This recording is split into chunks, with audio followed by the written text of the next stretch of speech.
Whether thou art a ghost that hath come from the earth, or a phantom of night that hath no home, or one that lieth dead in the desert, or a ghost unburied, or a demon, or a ghoul, whatever thou be until thou art removed, thou shalt find here no water to drink. Thou shalt not stretch forth thy hand to our own.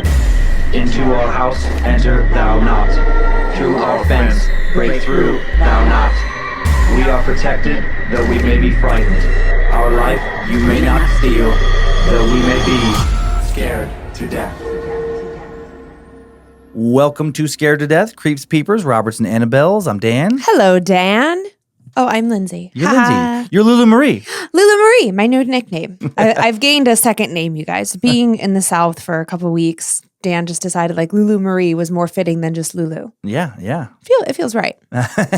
And how about no announcements today? What if we just jump into the stories?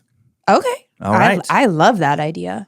How many fan-submitted stories do you have to share this week? Well, my good friend, I have two, which is classic of me. My first one is a different kind of Hatman tale. Very hard to explain what is different about it without giving a bunch away. So I will just wait and y'all will hear about that very soon. And then in my second story, I have an attachment tale where the attachment begins with one person in the family and then moves on to someone else, which I think is rather unique. I that is. Can't recall that happening. So I'm excited to share both stories this week with y'all. Alrighty. Alrighty. For my first of two stories, I will only say that a man in his 40s has shared his recollection of a very strange incident from his childhood. For my second, we'll visit a poltergeist case from Columbus, Ohio. OH. that made national headlines back in 1984. IO. It is the story of Tina Resch and the so-called Columbus Poltergeist. Well, you know I love any story from Ohio. Exactly. Because Ohio is underrated and y'all don't know what you're missing out on. Once you've revealed your spoopy socks for this week, I'll begin. These socks are so great. These are super fun Christopher Walken socks.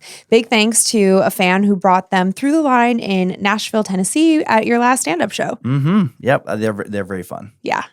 Okay, so here we go. So our first story today, posted online by a self-identified middle-aged man who referred to himself simply as Johnny.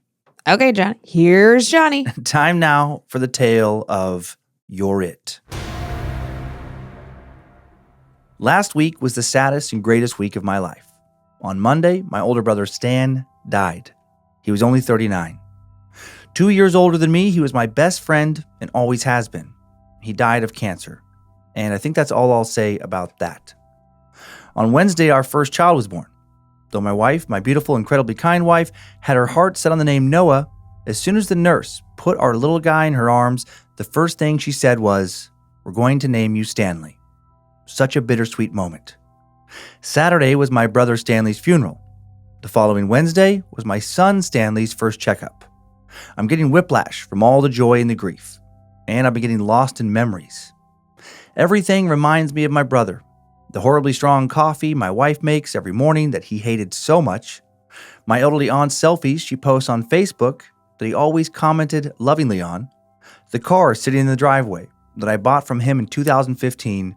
The poster from the movie Willow hanging in our hallway. It's signed by Val Kilmer, my childhood hero. Stanley gave it to me for Christmas this year. My son even reminds me so much of my brother. I don't know why. He's just a baby, but he does. When I hold him, I have to hold back tears. He's so beautiful, so perfect. Stanley would have loved him. I've been thinking so much about mine and Stanley's childhood, listening to shitty's 90s punk while carpooling to baseball practice, skipping school to go to Rockies games in Denver, road tripping to California to move him into the dorms, fighting over girls, fighting over clothes, fighting over who gets to drive the car. I would give anything to fight with him now. I've been remembering other things too, more obscure things I don't remember forgetting, things that are so far gone they don't feel real anymore. This is one of those things, and this is why I'm leaving the story here. Stanley was 7, and I was 5. It was summertime. My mom had brought us to the park that bordered a public swimming pool, so we could play around while she swam laps with the other boys' moms and tried to get tan. It was a great park for a kid, and it had all the playground structures you hope for as a kid and more. Swings and slides and climbing ropes and tunnels, plus a metal rocket ship you could climb to the top of. I loved it there. Me and Stan both did. One of the best things about my brother is he never excluded me.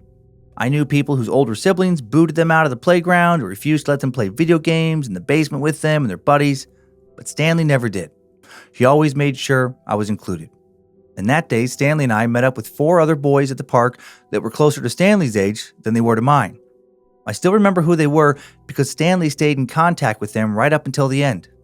Their names are Eddie, Richard, Rick, and Greg. My mom said hello to the other boys, handed Stanley a big bag of snacks, then walked around the corner to the entrance of the swimming pool. Even though it was summer, nobody was at the park but me, Stanley, and the other boys. I remember it had either just stopped raining or it was going to rain that afternoon, so nobody was out except for us. While Stanley was always nice about me tagging along, his friends were not. I remember when we were approaching them on the swing set, they groaned about how Stan had brought the baby along. Funny how much of a difference just 2 years made back then. I probably said something boyish back like, "I'm not a baby," and they probably laughed. I don't remember. I do remember that after initially saying absolutely not, they eventually relented to Stan's request that both he and I join their game of Groundies. Groundies was a favorite game of Stan and I's. The premise is simple. My nieces and nephews still play it today. Basically, you play like this. Everyone gathers on a play structure, and one person is chosen to be it. If you're it, your goal is to tag one of the other players, but you can only have your eyes open if you're on the ground. If you climb onto one of the play structures, you have to close your eyes. And if you hear someone running on the ground while you're on the play structure, you can shout, "Groundies!" and whoever is on the ground becomes it instead. As the youngest, I was automatically chosen to be it. So while the 5 of them dispersed onto the play structure, I stood by the rocket with my hands covering my eyes and counted to 30. When I was done, I opened my eyes and ran over to the jungle gym. They were all gathered at the very top of the structure, balancing on various poles and ropes. They were too high up for me to reach from the ground, so I closed my eyes and blindly climbed the stairs, feeling for the part where the metal floor gave way to a wobbly rubber bridge. "Groundies!" I soon shouted. "Nope," one of the boys responded. I listened closely, trying to figure out where they were. Then I heard it. The distinct sound of someone running in the gravel behind me. "Groundies!" I yelled again. "Still no," one of them yelled back. Confused, I opened my eyes and turned around. There was no one there. I looked back up at the boys. They were all still crawling along at the top of the play structure. "Cheating! Cheating!" they all shouted. "You can't open your eyes. You have to start over." Sorry, I thought I heard somebody," I explained while climbing back down to the ground. I remember how strange and isolated I felt in that moment. I was sure I had heard someone. I was so sure. Their footsteps were so loud. But there was no one, absolutely nobody around. I sighed and got back into position. My back to the play structure, my forehead against the rocket ship, my hands over my eyes. I began to count in my head. But someone else was counting too. Their voice was so quiet, barely a whisper, but I heard it. It was a little boy. He was speaking into my ear. 5, 6, 7, 8, 9. I shrieked and jumped back. "Johnny, what's wrong?" Stanley shouted from the top of the slide. I turned around to face them. "Someone was whispering to me. Someone else is here," I cried out. "No one else is here," my brother yelled down. "You must have heard something else. Just start counting again." Okay, I responded, completely defeated. I wanted to believe my brother that I'd heard something else, but that didn't feel right. I walked back over to the rocket and passed my head against the metal. I pretended to cover my eyes while I counted, frantically scanning the gravel around me, expecting to see another little boy's feet appear beside mine at any moment. I wanted to tell the other boys I was too scared to keep playing. I wanted to tell them I didn't want to be it anymore, that I hated being it. I hated not being able to see and never being able to win. But more than that, I wanted them to like me, and I didn't want to embarrass Stan. So when I finished counting to 30, I gathered up all my strength and yelled, "Ready or not, here I come!" When I turned around, the other boys were in the exact same positions they had been in the entire time. As I examined them, trying to figure out who was going to be the easiest to get to when my eyes were closed, something else caught my eye. There, he's right there!" I screamed. It was the little boy, clear as day. He was crouched on the ground under one of the raised platforms in a little area that had a small table and a spinning tic-tac-toe game on the wall. He was peering at me from behind that wall. All I could see was a bit of his forehead, some dark black hair, and his left eye.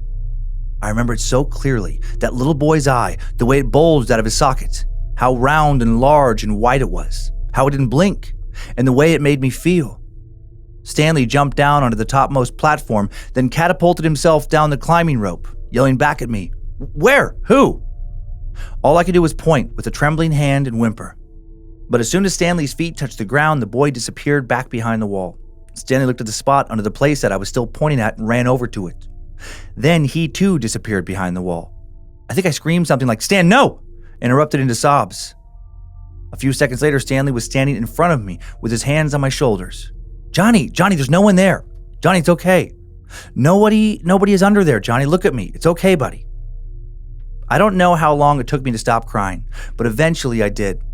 The other boys, who I thought were going to be mad at me for ruining their game, were actually really nice. I remember they all sat with me while I drank a juice pouch and told me that no one was there, and if there was someone there, they would send Greg to kick their ass. I was still embarrassed and shook up, but that made me feel a bit better. What really helped make me feel better was Stanley sitting next to me on the park bench with his arm around my shoulder. He was my big brother and such a good brother. I always felt like nothing could hurt me when my big brother was around. After a while, Greg said he wanted to play some more groundies. Before I could say anything, he added, "I'll be it this time." While Greg continued by the rocket, Stanley helped me climb to the top of the play structure.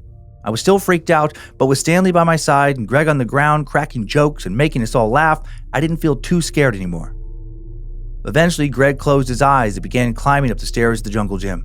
I was so distracted by how fast he was able to navigate the structure while blind, I didn't even notice that Stan and the other boys had silently begun to climb down from the top.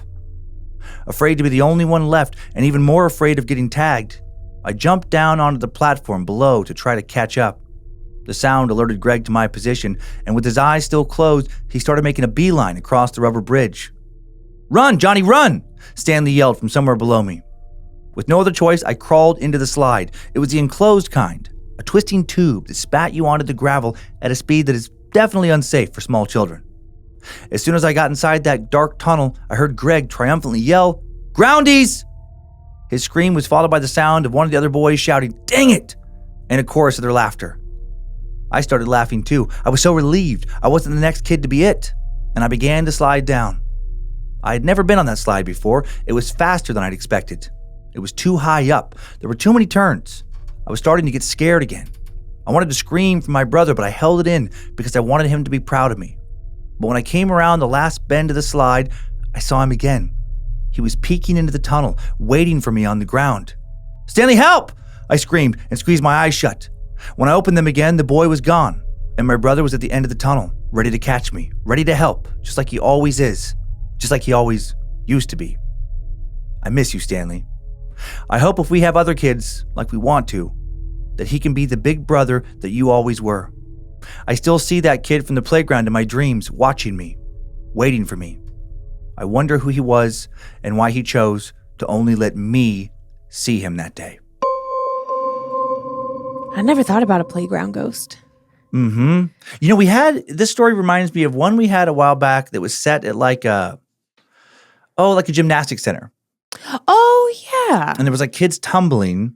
And one of the kids tumbling supposedly saw like a kid, some ghost kid, like on one of the apparatuses.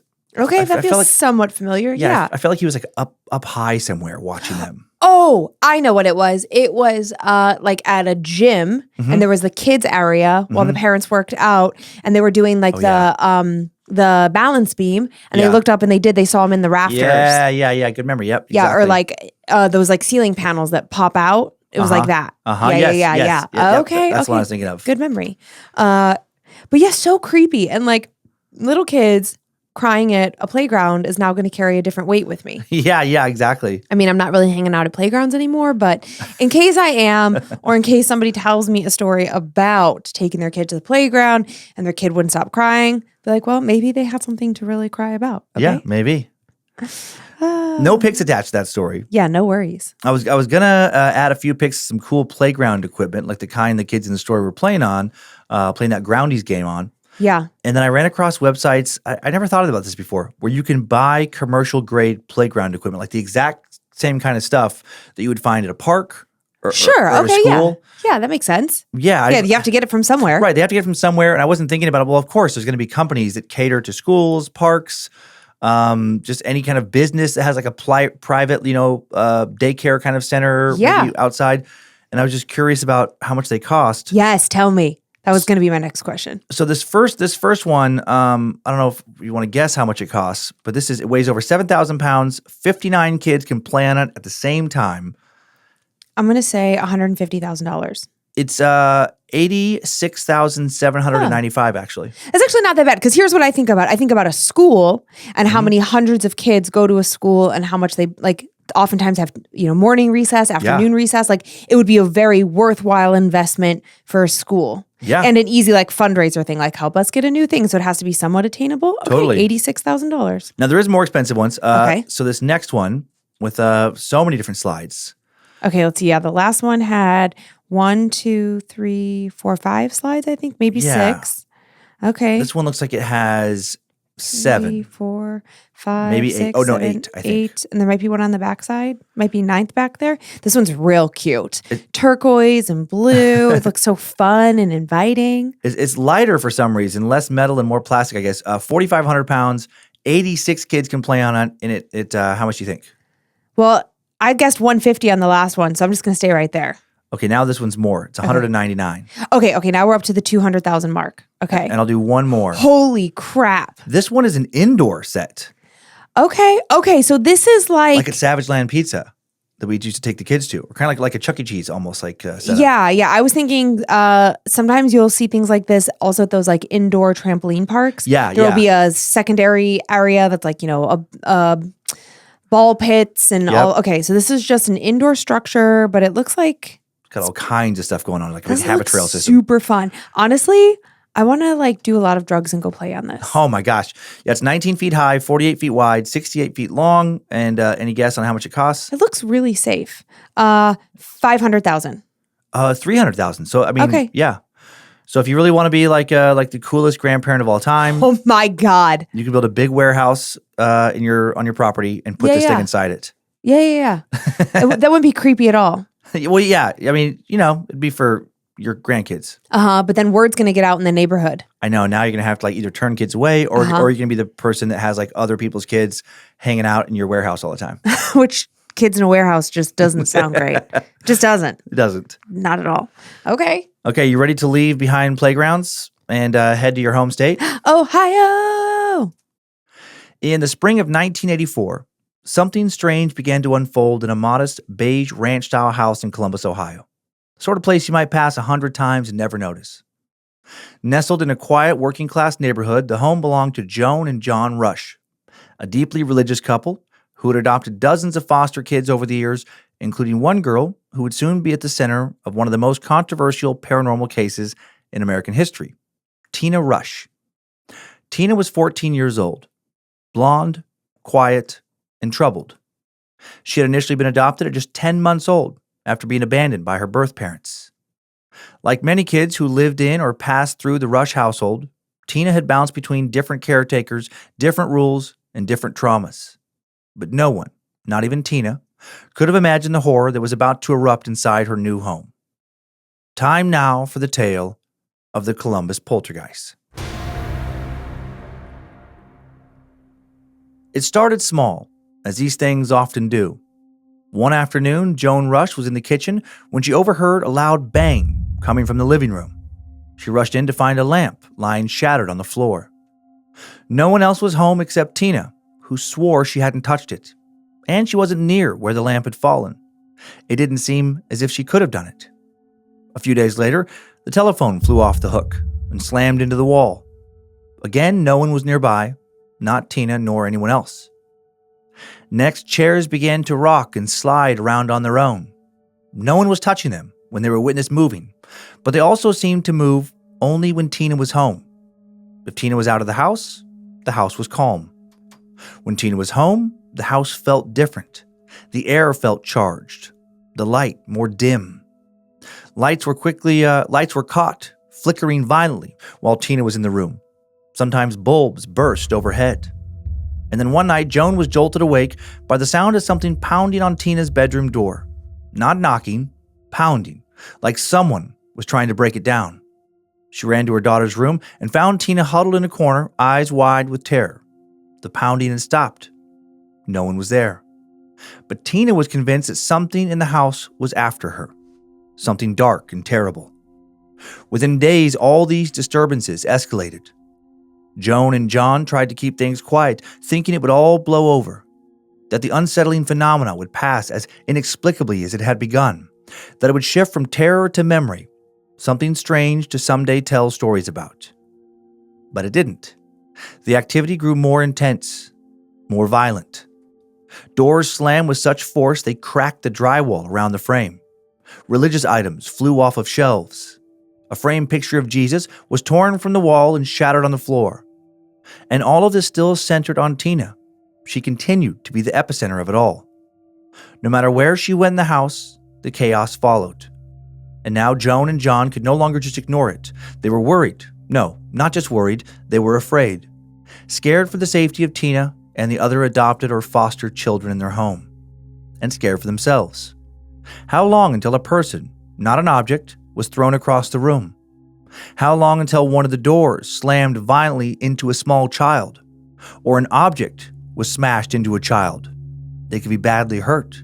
Or worse, they could be killed. The family started calling in friends, neighbors, and even their pastor to come observe and offer any and all suggestions of what to do to make it all stop. These visitors now began to witness what the Resch family had been experiencing. A close family friend watched as a porcelain figurine lifted off a table on its own and then hurled itself across the room, narrowly missing her head. A neighbor came over one evening and watched, slack-jawed, as a kitchen chair dragged itself across the floor towards him, without anyone touching it. Not knowing what else to do after their pastor tried to cleanse their house through prayer, and the activity not only did not cease but seemed more malevolent than ever, the Resches finally called the police.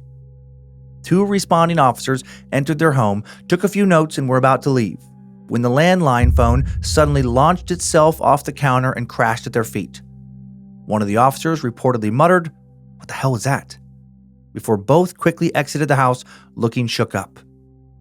Shortly following word of even police officers witnessing paranormal activity, the arrival of a local journalist, James, aka Jim Messiah, of the Columbus Dispatch, turned the events of the Resch home into a story that would go national. The Columbus Poltergeist. Messiah had come expecting to expose a hoax or at least find a troubled teenager acting out. What he did instead was take one of the most iconic photos in paranormal history. He set up in the living room, camera ready, when the landline phone again launched itself from the cradle and flew towards Tina just as she shrieked and ducked. Messiah snapped a photo mid-flight. The image, showing Tina recoiling from the airborne phone, ran in newspapers nationwide and ignited a media firestorm. Reporters from both far and near swarmed the Resch home. Paranormal investigators flew in from across the country. Television crews camped outside, hoping to catch something on tape. Everyone wanted to witness the Columbus Poltergeist, and for a time, they did. One cameraman claimed the wires on his equipment were yanked out while his hands were off the camera. A producer from a local station said he watched an entire bookshelf collapse without a soul near it. A noted parapsychologist, Dr. William Roll, believed that the case was genuine after spending a few days in the home. He said it bore all the hallmarks of a classic poltergeist haunting, focused energy primarily centered around a pubescent girl going through emotional turmoil. Tina, he said, could be projecting psychokinetic energy without even knowing it. In short, her fear, her pain, her anger were manifesting physically. But others weren't so sure. Some thought that the activity was being produced by Tina, or not by Tina, but rather that it was focused on her, that something else was tormenting Tina. What was it? An angry ghost? Something demonic? And what did it want? Her soul? Her sanity? Still others thought it was all a hoax. The more attention Tina got, the more skeptics started digging into the claims and looking for proof that all of the witnessed activity was somehow being fabricated. What they found would cast a long shadow over the haunting. Tina had a documented history of serious behavioral problems. She was known to lie, to act out, to seek attention in destructive ways. And then during one particularly damning moment, a cameraman caught her tugging a lamp cord and causing it to fall while pretending it happened on its own. That clip aired on the local news, and suddenly, public sympathy soured. Fear and wonder were replaced with disappointment and doubt. Reporters who had once praised the family began to suggest they had all been taken for a ride, that Tina had orchestrated the entire haunting to gain attention, sympathy, maybe even fame.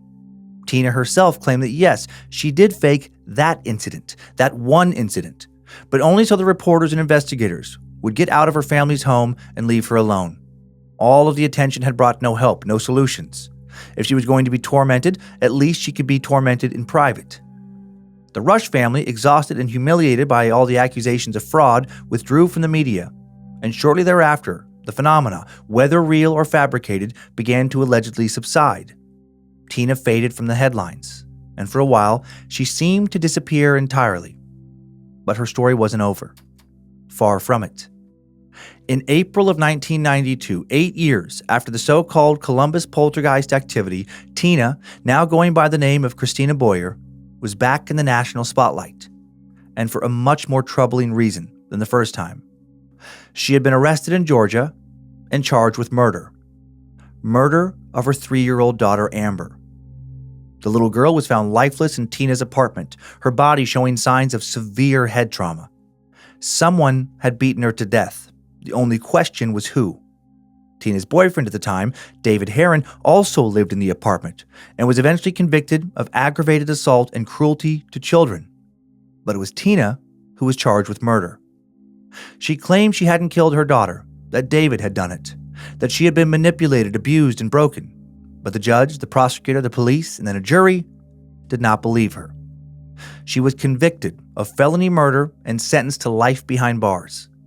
The Columbus Dispatch ran a follow-up article titled "From Poltergeist to Prison." The public response was chilling. It wasn't just disbelief, it was not just anger, it was something colder, as if people had always sensed something off about her, that this terrible crime or something like it was almost inevitable, expected. But others, especially those who remembered the haunting, began to whisper something darker. What if the haunting had been real?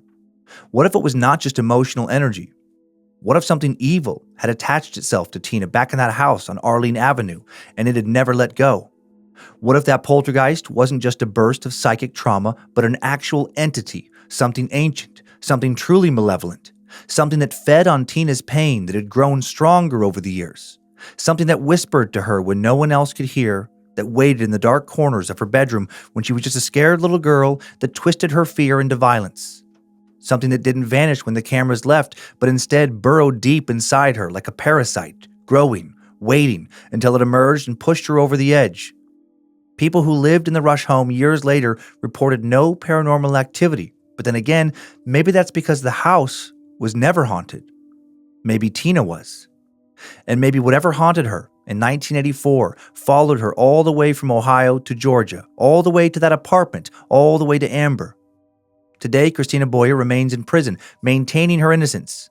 Some advocacy groups claim her case was mishandled, that she was a scapegoat, that she was punished for a crime she didn't commit.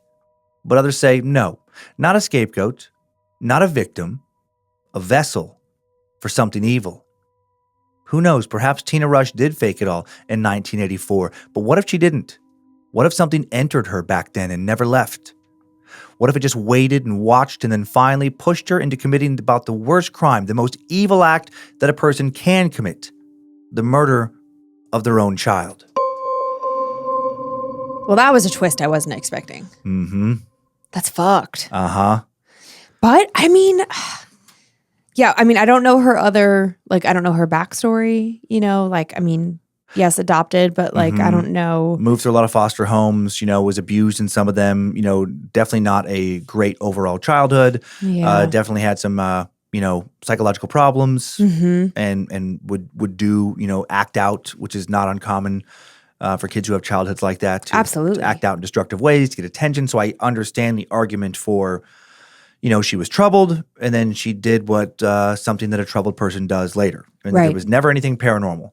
But with all these, it's like that whole mental health versus paranormal or a combination of the two. Yeah, or just like the paranormal's ability to take hold of you because your mental health is not in a great space. Yeah, we've talked about that before, where it like, seeks out people who are less likely to be believed. Yeah, it seeks out people Who are already tormented. Yeah, who are already going through it. It's like a little inroad. Because I think we see that, well, I believe that we see that just outside of the paranormal in general. It's like, you'll have a friend who just like always ends up dating the wrong kind of person. Yeah. And it's like, but your friend is like this amazing human, so kind, so loving, but also maybe they're easily taken for. It's like we know different versions of this that are less nefarious. Yeah. But it's like it all tracks for me, like why that would happen. Why somebody who's going through it is more likely to be taken advantage of by an evil entity, a spirit, a dark force. And we've talked about that before, how unfair that is. So unfair. Where it's like, okay, you're already going through the ringer. You've already, you were not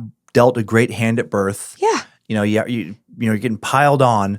And then that's a terrible thought or a terrible possibility to think that there's these entities out there that could be like, oh, this person is already getting constantly shit on by life. Yeah, let me add to it. Yeah, add to their misery. I know it's not. It is. But if we take that train of thought and that, evil entities are, the devil's work. Yeah. It's like, then that would make sense. It all tracks. Yeah, this story got huge news. Yeah, it was, during the Poltergeist portion of the story, made papers nationwide. It's crazy. Especially because this photo I'll show you, this first photo became really famous.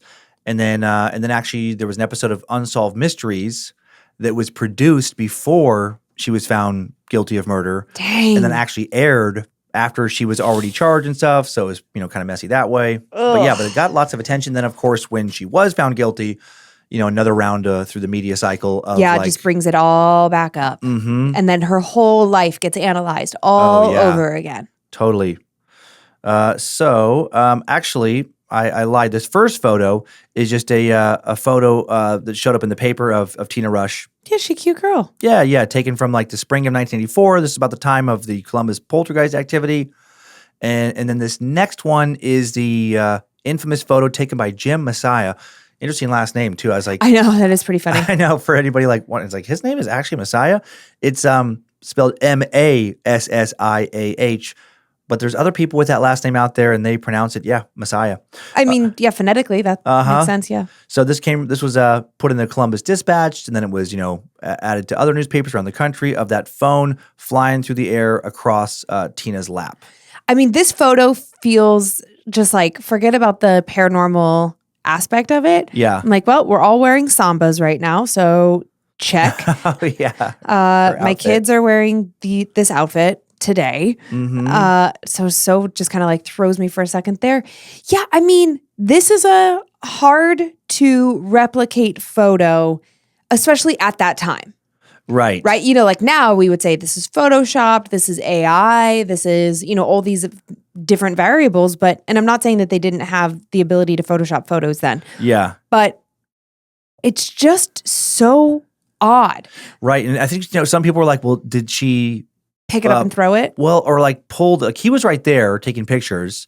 And he later, when, found out that like, he was also the guy who caught her with the lampshade faking something. So it'd be weird for him to call her out for faking something later, but then initially be like, oh, check out this thing happened. So he didn't catch anything with this photo. Yeah. But some people think like, well, did she somehow pull on the cord to make the phone fly across her? But it looks like it's going. I don't know. It's a weird photo. It looks like it would be hard to fake. It's also weird because there's another phone in the photo. I know. They had 2 landlines in there. Yeah, if in any way, shape, or form this is staged, I actually think a lot of thought then would have had to have gone into it of like, okay, how can we make this look as peculiar as possible?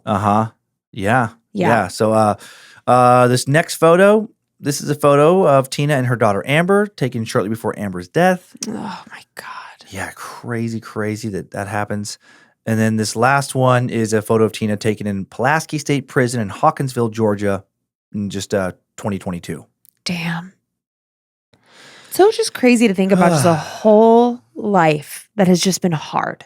Yeah. Right? Like we bitch about like, oh, our kid's health emergency or I shouldn't say bitch. We vent, we share, we commiserate with other people about like life. I cannot wrap my head around the idea that this young woman, everything was hard, and then it got harder and harder and harder. Yeah, it's crazy that her life was, bouncing from being abandoned by her parents, bouncing through these foster homes, and then, finding some stability in the Rush home, but then getting pregnant, basically like went from their home to being like a young pregnant mom, single mom, to then just 4 years after the age of 18 being found, killing her daughter quite possibly, and then going to prison for the rest of her life.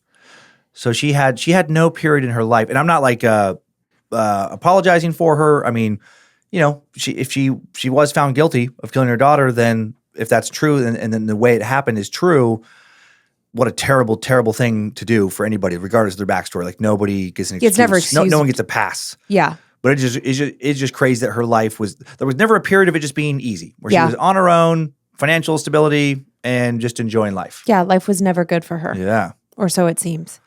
Oof. Woof. Well, let us all be grateful for the good days that we have. Okay. Well, moving away from that. Yeah, no kidding. Get into some. I know. I didn't know that one was going to be true crime element until I already got into the story. And I'm like, oh, after last week. Of a biscuit. Not that anyone's complaining, but we're not shifting gears into like a true crime / paranormal podcast. It's just total coincidence. Yeah, yeah. No worries. No, let's settle in for the second half of the show.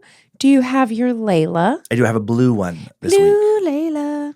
Feels like it should be a song. Blue Layla actually sounds like a drug or something. It does. I'll take one Blue Layla. Okay, are you sure? Are you sure you want to go on this journey? All right. Well, let's see what the Hatman is up to. Okay. Hello, Dan and Lynze. Greetings from the Sunshine State. And now for the story of The Hatman Hates My Writing. When I was 11 years old, we lived on a cattle ranch, way out in the middle of nowhere. Since town was so far away, homeschooling just made the most sense. Yes, I'm a weirdo, homeschooled kid. I had a pretty unique childhood, though. I was obsessed with ranch life, while I also had a passion for history. Mix those two together with plenty of idle time and a huge imagination, and I started writing my own westerns. Fast forward a few years, I still wasn't very good at writing. My family was extremely religious, so naturally, I wrote some of the most innocent, corny westerns on the planet. Despite their innocence, one of them started to give me nightmares. And not just any nightmares, the exact same one over and over. I would see what I thought was my main character. He fit the description perfectly. A tall, dark-haired man with brilliant green eyes, always wearing a trench coat-style overcoat and a gambler's hat. I thought he was the shit. That was until the dreams started. In the dreams, I'd be asleep when my bedroom door would begin to open painfully slow. Through the cracked door, I'd see glowing green eyes and the outline of a man wearing a hat. Every time, I'd wake up feeling deeply unsettled. And every time, my door would be slightly ajar, despite always closing my door before bed. I tried not to think too much about it. My dad was a night owl and often walked through the house to check on me and my brother before cleaning his guns in the living room. I'm not kidding. I assumed that maybe it was him opening my door. Plus, I wasn't scared of anyone breaking in. No one was getting past my dad. The dream kept happening, the exact same sequence night after night. And each time, the man would open my door just a little bit more. The next morning, I'd wake up and my door would be open just a little bit more than the night before. Now, back to this religious thing. We were very religious, like ankle-length skirts, fire and brimstone sermons, the whole 9 yards. No shade, but not for me. Back then, I was taught that if I did not give my imagination to God, Satan would use it. Naturally, I started to worry that these dreams were some kind of divine warning. Maybe I wasn't supposed to write this book. Maybe it was somehow bad. But I was a little rebel, and I wasn't going to let a dose of fear stop me. I was obsessed with this story, and I was hellbent on writing it. So the dreams continued. My door kept opening further and further each night. I wasn't sure what would happen once the man opened the door all of the way, but I knew I'd eventually find out. I was sleeping soundly as usual when my door began to open. Slowly at first, just like always, until it slammed against the door. It was fully open now. I shot upright in bed as a massive shadow figure rushed into my room. He was huge, tall, broad-shouldered, and wearing that same damn hat. His face was hidden in the darkness, except for those piercing green eyes. He moved fast, closing the distance between us in just seconds, and I was frozen. I felt his anger, like a wave of heat radiating from him. He grabbed my shoulders and locked eyes with me for a brief moment. He yanked hard on my shoulders, pulling me forward, and then he threw me back against the wall. My back hit the windowsill so hard it knocked the breath out of me. I woke up gasping, still sitting up, my door wide open. Shaking, I convinced myself it was just a dream. I got up and checked the living room, hoping my dad was still up, praying he'd opened my door. But he was asleep, and the house was silent. Somehow, I managed to go back to sleep, and then the next day, my friend came over for a swim. As we were floating on rafts, tanning and chatting, she pointed to my back and asked, "Where'd you get that bruise?" My stomach dropped. "What bruise? Where?" I asked her. She placed her hands on the exact spot on my back where I had slammed into the windowsill the night before. That night, I deleted my Western tale from my computer. I got rid of all my notes, too. And just like that, the dreams stopped. For years, I assumed it was a religious thing. I became extremely careful about what I wrote, sticking to godly themes. But my passion remained for old school Westerns, for foul-mouthed outlaws, stone-cold lawmen, gunfights, train robberies, and hopeless lovers. Eventually, I turned 18, left the church, and started my own path. I never made the connection with the possibility of the Hatman visiting me until I was listening to an episode of Scared to Death where Dan described the Hatman.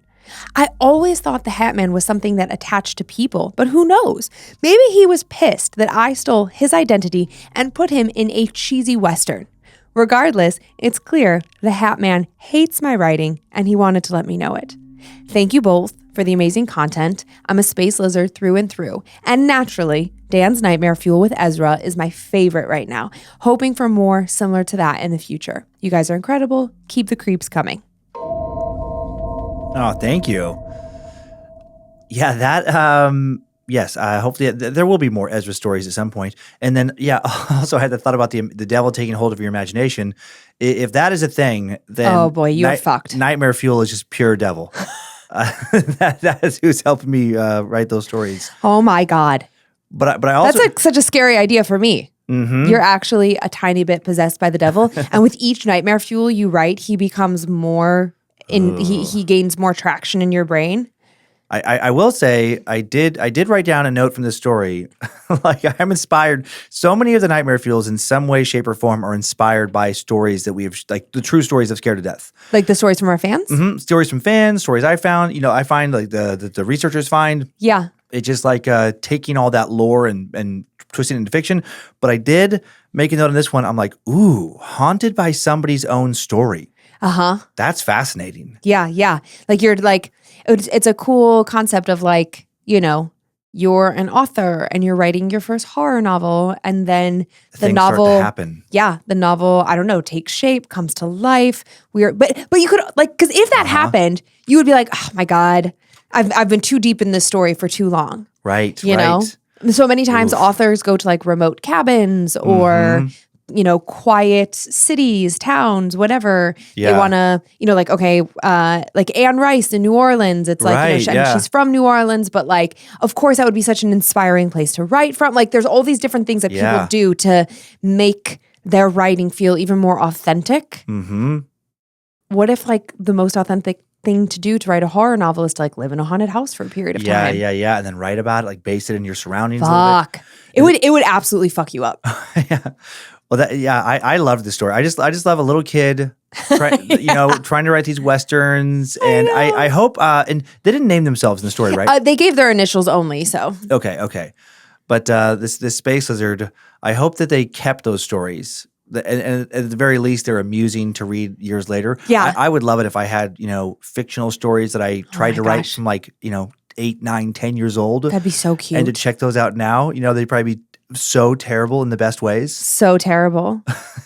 But that concept of in real life of if you were writing about something and it got in your imagination, but then it somehow either your imagination drew a real thing to you or it's somehow, I don't want to say created. I mean, manifested. God, there is this, I cannot think of what it's called. There is this belief by some, and I shared a story, a famous example of it from Texas, I believe.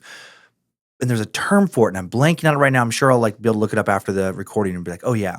But it's oh my God, it's on the tip of my tongue. It's like a thought form where you can actually conjure something terrible into existence by just imagining and believing in it strongly. Okay. Yeah, so there is precedent for that being a thing. It's such a weird thing. So strange. Yeah, I thought it was both creepy, has creepy elements. Cute. Yeah, also very cute. And also what if the Hatman really was coming to see her? Maybe he did feel called to I just love the idea that he was annoyed with her. Right. Hey, listen, don't dumb down my image. I'm really scary. Yeah, and I'm gonna show you how scary I am. So don't put me in your cheesy Western. Yeah. So I was cracking me up. All right, you want to do one more? I would love to. Okay, great. Greetings, Suckface and Queen of the Suck. I love both the podcasts and thought you both and your listeners would find this story interesting. Thank you. I was the firstborn grandchild on my mother's side. Her father was a bitter old man, a paraplegic as the result of a stroke earlier in his life, but we were inseparable. He and my grandmother lived in a 2-bedroom condo where he was confined to a hospital bed that they kept in their kitchen. I was the only ray of sunshine in his life, and I stayed with them often while my parents worked 5 days a week. My grandfather would often have my grandmother walk to Target to buy bunches of Hot Wheels that she would then hide around the condo for me to find as a reward for cranking up his bed.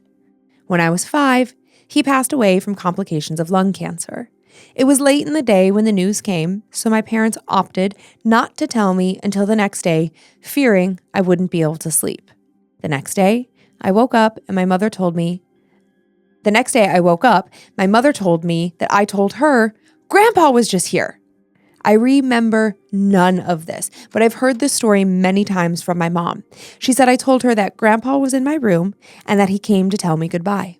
I asked him if I should wake up my mom, and he said, no, she wouldn't understand. I wonder if it was this experience early in life that left me more open to the possibility of connecting with spirits. Now, fast forward to my first marriage. We had just bought a house, an older house, and we didn't have any kids. The large backyard had an expansive blacktop that ate up 2/3 of the yard. It was peculiar and made no sense to us as to why anyone would pour a blacktop over so much of the grassy yard. But soon enough, we'd find out why. One afternoon, I was lying in the living room, watching TV, curled up with our dog. I was wide awake. No one else was home, and all of the windows were closed. Out of nowhere, from the end of the hall, I heard the distinct sound of a little girl giggling. I tried to reason it away. Then I heard it again. I thought it must be coming from my elderly neighbor's house. They regularly had their grandkids over.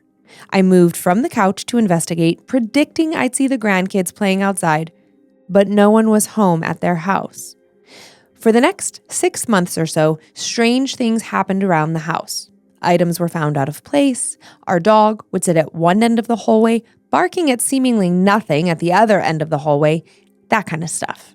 And then we had a baby girl, and things grew to be really interesting. Almost 2 years after little Maggie was born, there was a Sunday morning that changed everything. My mom and dad often stayed over with us on the weekends and slept in a bedroom in our basement. On that particularly beautiful fall day, we were getting ready to leave for church. My wife and my mother were getting into the car in the front of the house while my dad and Maggie were in the backyard playing. I had a washers game back there. You know the game. Much like Horseshoe, it's a box of sand with a coffee can in the middle, and you toss metal washers into the can. Well, remember the big blacktop lot in the backyard? That's where this game took place. My dad was tossing the washers, trying to land them in the can. Maggie was running them back to him when he missed. Yes, my dad was playing fetch with my daughter, essentially. Imagine the sound of a 3-inch heavy metal washer would make bouncing across the blacktop. It's a very distinctive sound. I walked to the backyard, telling them it was time to leave. Maggie returned all the washers to the box. As we walked around the side of the house, we heard that distinctive sound again. Ting, ting, ting. Dad and I stopped dead in our tracks, sharing a confused look. We walked back to the blacktop and found one washer in the middle of the blacktop. After church, we returned home and began talking about what had happened. I told my dad about the giggles I had heard years ago. He then told me a story of his own. When my parents stayed the night in that downstairs room, Maggie would often climb out of her crib in the morning, work her way down the stairs, and jump into bed with my parents. One morning, shortly before the washer incident, my dad was awake but still in bed. He heard the shuffling of little feet coming towards the room and awaited the familiar feeling of Maggie pouncing on the bed. But it never came. He rolled over to see what she was doing and saw a blurry, dark shadow of a figure in the doorway. The shadow was the height of a toddler. Seconds after he saw it, it dissipated into nothing. Not believing what he saw, he went upstairs to find Maggie still asleep in her crib. A few days later, I was talking to my elderly neighbor who had been living there since the 60s. I asked him if anyone had ever died in my house. He replied, "Not in the house." Then I told him about the little girl giggling and the short shadow person. And he said, "Okay, if you'd said anything but a little girl, I wouldn't believe you." And he then proceeded to tell me about an incident that happened there in the 70s. At the time, the house was a dentist's office. This explained the blacktop parking lot I had in my backyard. The dentist lived in the house across the street with his family. He had some serious mental health issues. One early evening, after his wife had come home, they had an argument. The dentist decided the best way to end the argument was to attack her with a butcher's knife. His wife grabbed their 4-year-old daughter, Marianne, and ran across the street to the office, knowing the receptionist was still there. They locked the doors and called the cops. The cops came and arrested the dentist. In all the confusion, they lost track of Marianne. They frantically searched the house until they found her, unresponsive. She had hid in a back room, the same area where the giggles had come from, and stumbled upon a bottle of her father's medication. The bottle was now empty. Little Marianne died of an overdose on the way to the hospital. For the next few months, strange things happened so often that if nothing happened in the house, we wondered what was wrong. The occurrences were always playful, though. There was never any sense of dread or fear. Many times, my mom would be in the basement and feel something lightly hit her in the back. She would then find a penny on the ground. Everyone except my wife had interactions with Marianne. My wife thought we were all nuts. Maggie would often be seen playing by herself, carrying on a complete conversation with no one. Not uncommon for a child with an incredible imagination, but given the circumstances, I always wondered. And I waited for her to tell me her imaginary friend's name was Marianne, though she never did. I managed to contact the receptionist that was at the dentist's office all those years ago. She did confirm the story I had been told. She said she didn't believe in these sorts of things, and anything I was experiencing, I had brought on myself. I also asked my Lutheran pastor about things that were happening that I couldn't explain.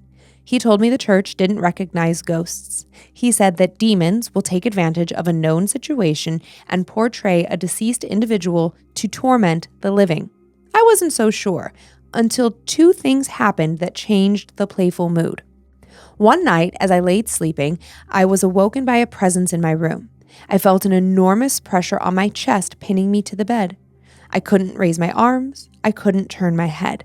I was either too afraid to open my eyes or I couldn't physically open them. It seemed like an eternity before it was gone. I finally opened my eyes, and nothing. My wife was asleep. The room was still and silent. Then, the next night, I carried Maggie to her room to put her in her crib.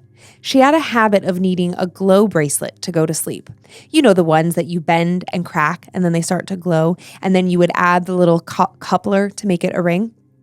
I set her down in her crib and she stared at me. I cracked a new stick, joined the ends, and put it next to her. She looked puzzled. I asked her what was wrong, and she said she was waiting. I asked her what she was waiting for, and she said she was waiting to see if it would move, that the one I gave her last night moved all by itself. My creepy senses went through the roof as I yelled out, "You are no longer welcome here. Get out." And then nothing else happened in that house. 2 years later, my wife and I were divorced. I moved into a new house, and I wondered if Marianne would follow me, though it had been a long time since she had shown up. I was tidying up a few things around the house. I kept my loaves of bread on the top of the refrigerator. I noticed the last one had started to get moldy, so I put it in the trash can and squished it down to make more room. I grabbed a beer, and I went outside to visit with my new neighbors. Later, I came back in the house, grabbed another beer from the fridge, and caught something out of the corner of my eye. On top of the fridge sat a loaf of bread, a not squished loaf of bread. I opened the trash can and saw no bread. She's back. It was all fun and playful again. No more heavy presences. Lights turning on in the middle of the night, footsteps, items being tossed around the room or falling off shelves, and the occasional shadow person who was only about 3 feet tall. And then one day it stopped. I received a call from my dad. He and my mom lived an hour away out in the country on 13 acres. He said he was in their kitchen by himself with the windows closed, no breeze, no nothing. He set an empty can on the countertop, turned his back, and walked away. He said it was like someone threw the empty can across the kitchen. It bounced across the floor 8 feet away. And that was the beginning of Marianne attaching herself to my dad. He still regularly has items being moved from place to place, sees a shadowy head and shoulders peeking from around a corner, and so on.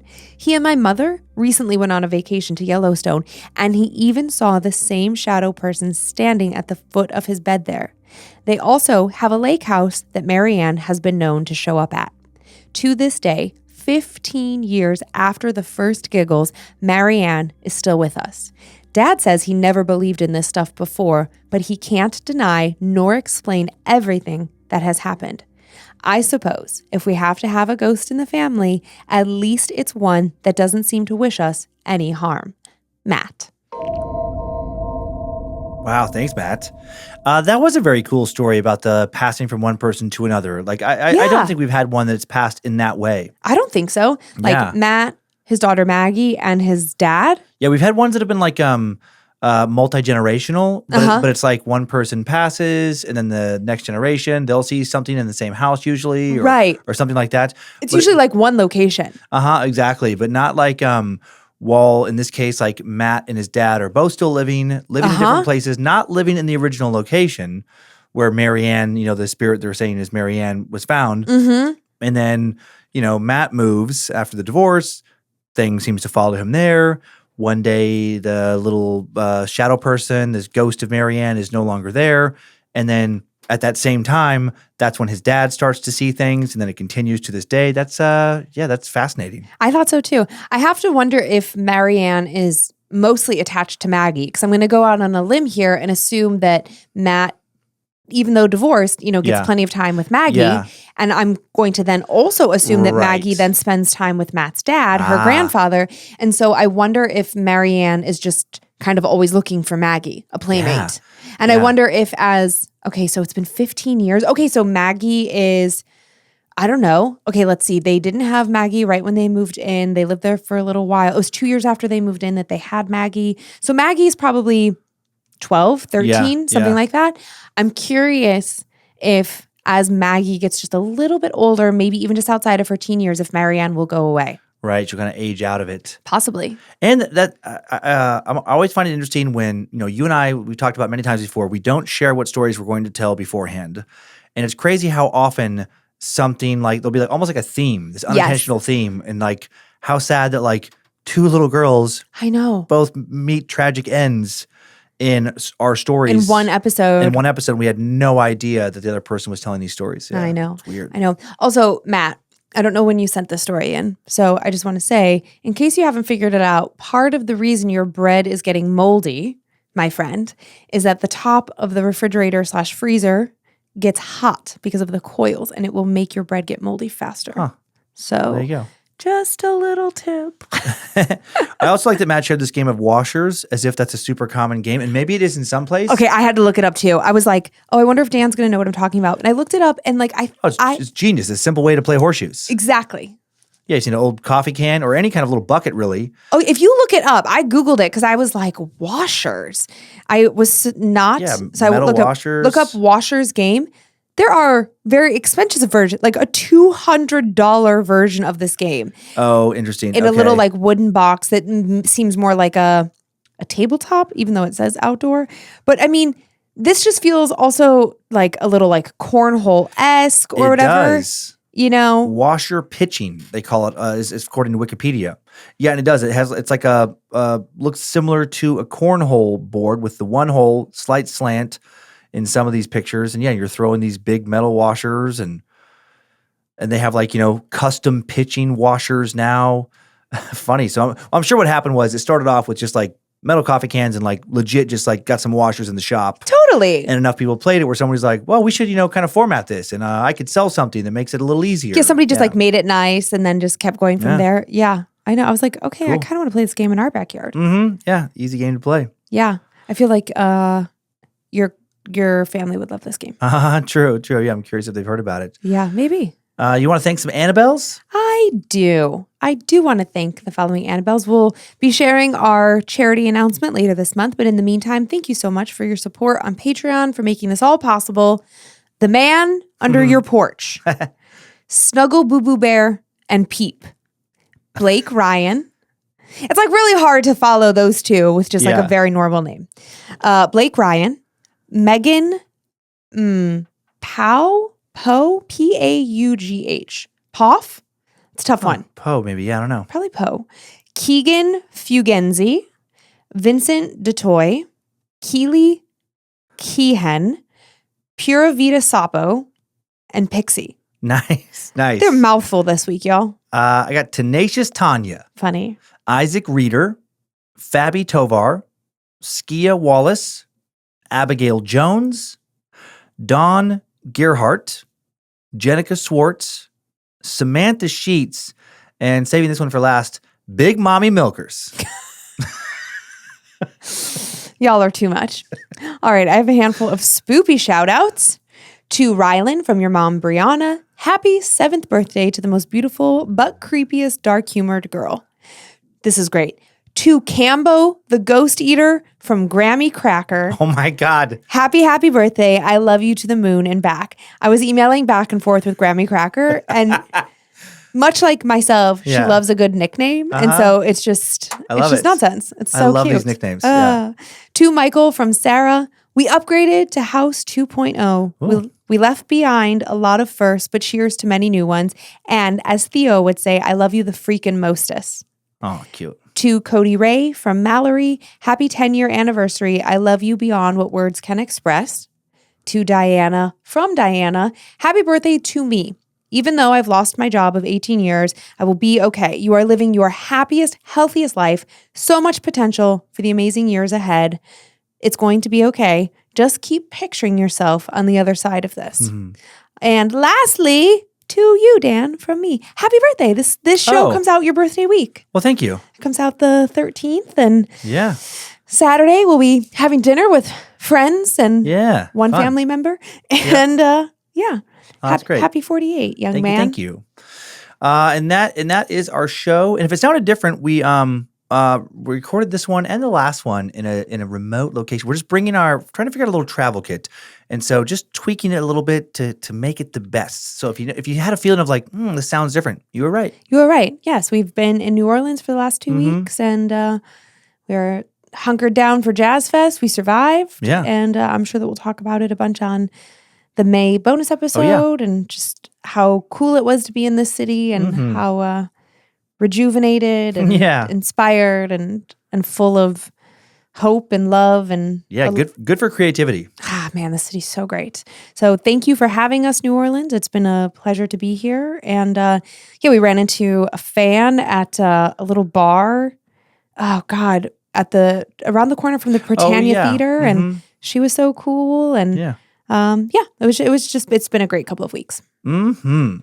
Thank you all for continuing to send in your personal tales of terror to mystory@scaredtodeathpodcast.com. You can email us for everything else at info@scaredtodeathpodcast.com. Thank you to Logan Keith for scoring today's show. Thank you to Heather Rylander for organizing the My Story emails, and to book editor Drew Atana for polishing and preparing listener stories for book number 6. Thank you to Molly Box for finding the first story I shared this week. I was able to find the second. We're on Facebook and Instagram, where we post pics that accompany episodes and more at Scared to Death Podcast. Also have a private Facebook group, Creeps and Peepers, full of fellow horror lovers. Big thanks again to the All Seen Eyes, the Creeps and Peepers moderators. Enjoy your nightmares, Creeps and Peepers. Hope you were scared to death. Bye. If spirits threaten me in this place, fight water by water and fire by fire. Banish their souls into nothingness and remove their powers until the last trace. Let these evil beings flee through time and space. Evil may pass through, but hath no home here within, scared to death.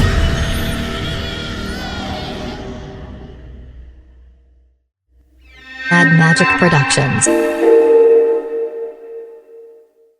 Kids in a Warehouse just doesn't sound great. Just doesn't. It doesn't.